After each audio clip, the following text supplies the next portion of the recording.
باش نكون أول تونسية تعقد تتعرس بزوز رجال، لذلك بما أن القانون التونسي يكفل لي أني نتزوج بزوز أزواج ويمنع تعدد الزوجات للرجال ويسمح لتعدد الأزواج بالنسبة للنساء، لذلك قررنا أنا وزوز أشخاص آخرين باش نعرسوا، باش ناخذها من زوز كوا وهما موافقين بيان سور، وقررنا باش نعقدوا القران نهار 31 ديسمبر ستادير ابري 2 سومان.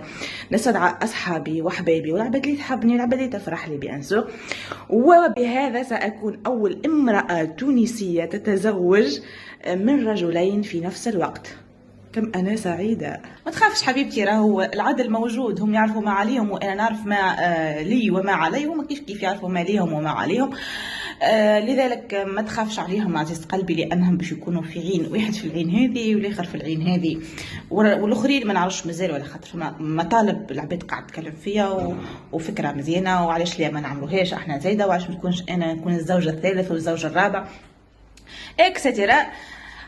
نهار الاربعاء في الليل باش نحل لايف، باش يكونوا هما متواجدين معايا زوز، باش يحكيو لكم على كيفاش قررنا كيفاش خرجنا. لكن لو 31 ديسمبر بيان سور باش يكون صديق، باش يكون منير بن صالحه بالسيف عليه، باش يكون حاضر او شاهد، هو باش يكون الشاهد على صديقنا منير بن صالحه، لانه رجل قانون ونحبه انا الحقيقه يكون حاضر وشاهد على زواجي.